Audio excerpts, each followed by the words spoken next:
Essa manhã, o atual secretário da Saúde do Estado, André Mota Ribeiro, prestou depoimento na CPI dos respiradores. O Eduardo Cristófilo, que está imerso nessa história já há boas semanas, vai trazer mais informações. O que rolou lá, Edu? Polito, boa tarde para você, boa tarde a todos. Na realidade, o depoimento do atual secretário de Saúde, ele segue acontecendo nesse momento, né? Antes dele, foi ouvido o Onofre Neto, que é o representante da Exomed. A Exomed é aquela empresa lá de São Paulo, de São Carlos, no interior de São Paulo, que é a única empresa autorizada pela Ionmed, que é a fabricante chinesa, de trazer os equipamentos que foram comprados pela Vegamed ou pelas parceiras da Vegamed, né? E depois ficaram retidos aqui no aeroporto pela Receita. Então, esse empresário, ele acabou pedindo ajuda ao governo do estado para uma carta de referência em busca de conseguir um passaporte para ir até a China e intermediar a vinda de equipamentos. Ele não participou, segundo ele, afirma que não teve nenhuma participação nesse processo da Vegamed, que nunca foi procurado pela Vegamed, e destacou o seguinte no depoimento dele. A gente já tinha ouvido, inclusive aqui, né, pela NDTV, ele chegou a dar entrevista para a NDTV, conseguiu inclusive produzir um dossiê apontando diversas irregularidades e fraudes no processo, né? E hoje, então, ele foi ouvido pela CPI e disse o seguinte, que o governo do estado poderia ter comprado esses equipamentos diretamente com a empresa lá da China, que poderia ter pago menos da metade do valor, né? E a gente vai ouvir, a gente separou um trechinho da fala, então, desse empresário. Acompanhe. O Shangri-La e o VG70. Qual o custo unitário de cada um desses aparelhos? Esse, por exemplo, que Santa Catarina adquiriu. O custo unitário FOB, hoje está girando em torno do Shangri-La 510, $7.500 e do VG70, $12.500, FOB. Esses equipamentos poderiam ser adquiridos diretamente da indústria, sem ônus nenhum para o Estado, inclusive de impostos, né? E com a Exomed, inclusive, participando, no caso do Estado, compra de governamentais e doação, a Exomed faz todo o procedimento de DDR, auxiliando a compra direta. Em meados de março, uma empresa de São Paulo, chamada DI Hospitalar, apresentou ao Estado uma proposta do mesmo equipamento na casa de R$78 mil.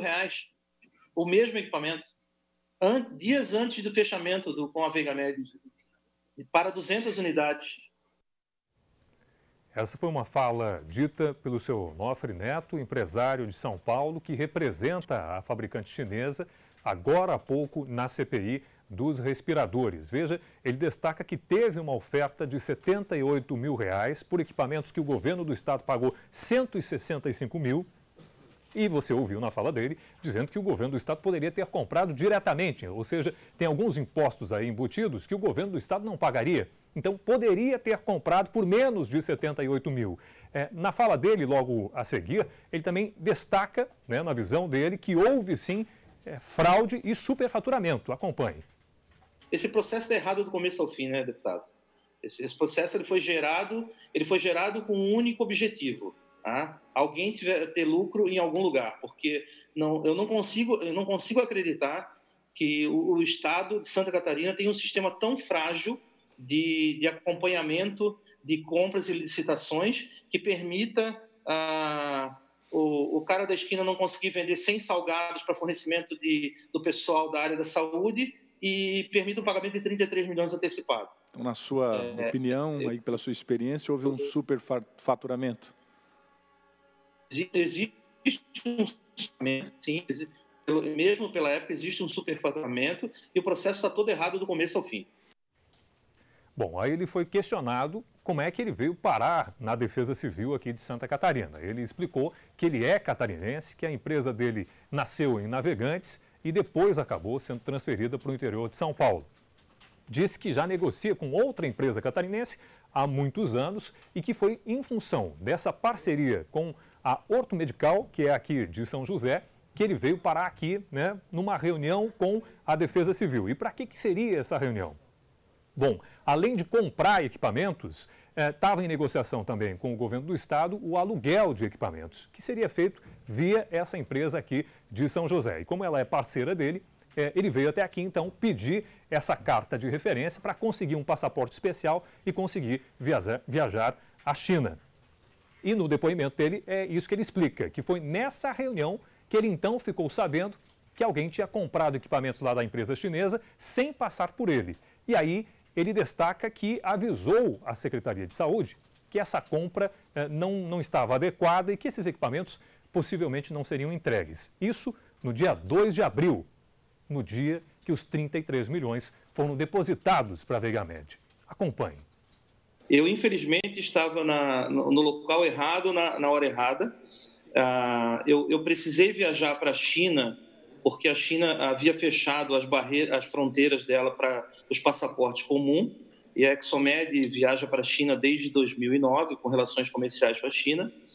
E, através de uma empresa do Estado que estava fazendo um contrato de aluguel de leitos para o Estado, esta empresa teria uma reunião com o secretário adjunto na época, o secretário Elton, e a convite deles eu vim para o Estado,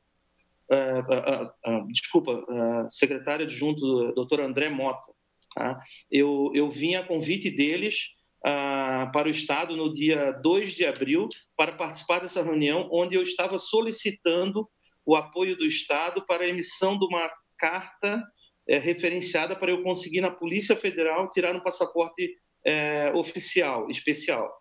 O motivo da reunião que eu fui convidado era para aluguel de respiradores, sendo que nesta reunião a senhora Márcia comentou que o Estado já tinha fechado uma compra, tá, com uma empresa chamada Veigamed, com os equipamentos chineses de uma empresa chamada Iomed. Eu não percebi que tinha nada errado, eu só fiquei surpreso quando eu comuniquei à senhora Márcia na reunião que essa empresa Veigamed não tinha pedido nenhum de equipamentos nem para a Exomed, nem na China. Bom, agora há pouco, o secretário estadual foi questionado se recebeu o e-mail enviado por esse empresário alertando o Estado. Ele disse que leu apenas algumas linhas e que repassou esse e-mail para a assessoria sem conferir os anexos, que eram a prova, né? Ou, enfim, as indicações das irregularidades.